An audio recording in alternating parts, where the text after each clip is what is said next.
Assalamualaikum warahmatullahi wabarakatuh. Selamat pagi. Oke, kita lanjut dengan materi kita yang berikutnya, yaitu masih dengan kerajinan tekstil ya. Kalian bisa buka di buku halaman 51. Kita akan membahas yang C, yaitu proses produksi kerajinan tekstil. Di sini ada beberapa yang mau ibu bahas sama kalian. Ada 4 item ya. Yang pertama kita langsung saja ke tapestry. Apa itu tapestry? Yaitu sebuah teknik pembuatan karya tekstil dengan cara menenun benang-benang, serat-serat dan bahan lain. Tentu kalian sudah familiar ya dengan kata-kata menenun ya. Menenunan itu seperti apa sudah terkenal sejak zaman dahulu. Nenek moyang kita sering menenun kain-kain yang akan dijadikan bahan ya, bahan untuk menjahit dan lain-lain. Kemudian di sini banyak contohnya, kalian bisa lihat di buku. Bahan pembuatan hiasan tapestry yaitu yang pertama benang tipis untuk lungsi, kemudian benang tebal untuk pakan, kemudian alat-alat yang digunakan untuk menenun. Di situ ada ya, ada beberapa contohnya. Kemudian proses pembuatannya juga ada, kalian bisa lihat di buku sudah lengkap. Oke, yang kedua kita batik. Nah, untuk ini juga batik juga kalian sudah familiar mendengarnya batik ya, karena sejak dulu Indonesia menggunakan produk batik sebagai kebutuhan hidup sehari-hari. Apa itu batik? Batik adalah kain bergambar yang pembuatannya secara khusus dengan menuliskan atau menerangkan malam pada kain itu. Kemudian pengolahannya diproses dengan cara tertentu. Di situ ada beberapa contoh batik yang ibu kasih gambarnya. Yang pertama yaitu batik dari Solo, Pekalongan dan lain-lainnya. Di situ ada banyak, ibu contohkan 3 aja. Kemudian di sini juga batik batik juga memiliki banyak klasifikasinya ya. Yang pertama itu batik klasik, batik pesisir dan macam-macam ya. Kemudian bahan produksi batik itu dari pembuatannya biasanya dari kain putih, kemudian memakai lilin atau malam ya alat pembuatannya. Kemudian jatuh warna batik, alat produksi batik yang tentunya itu ada canting. Di situ dengan batik cap juga bisa, batik kompor dan lain-lain. Alat yang digunakan yaitu kompor dan lain-lain. Di sini nanti yang akan kita gunakan praktek yaitu batik dan menenun ya. Ada 3 sih sebenarnya, nanti ibu akan bagi ke 3 kelas itu.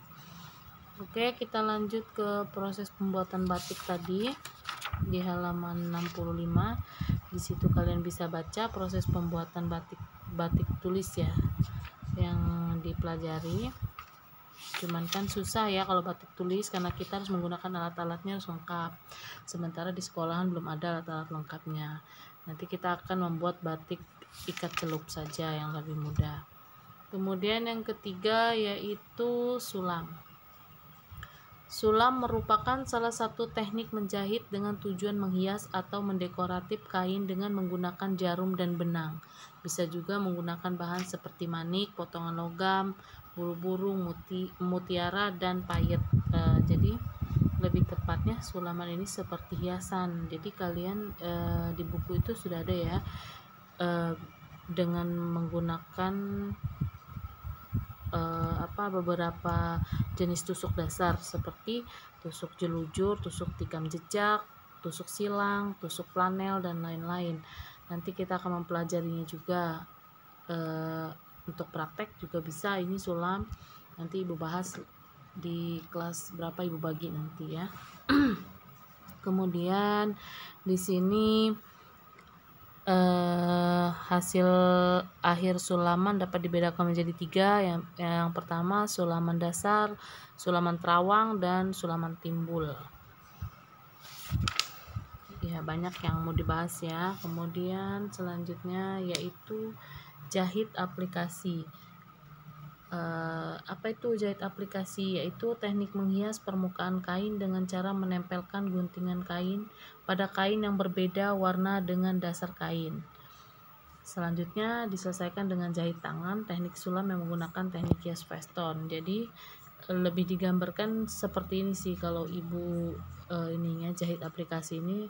Misalkan kalian menyiapkan sebuah tas dengan polosan ya maksudnya, atau baju polosan. Nah, kalian bisa mengambil beberapa payet atau sejenis gambar-gambar yang menarik gitu untuk ditempelkan di tas tersebut, atau di kotak pensil, atau di baju itu, di baju polos tadi. Oke, di sini juga ada beberapa jenis jahit aplikasi ya, yang nanti kalian boleh baca-baca. Kita akan mempraktekannya juga dengan berbeda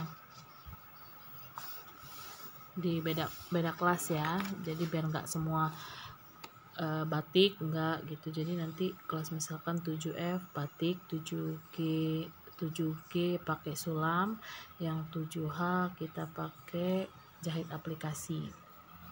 Oke, ke selanjutnya yaitu kemasan produk kerajinan tekstil.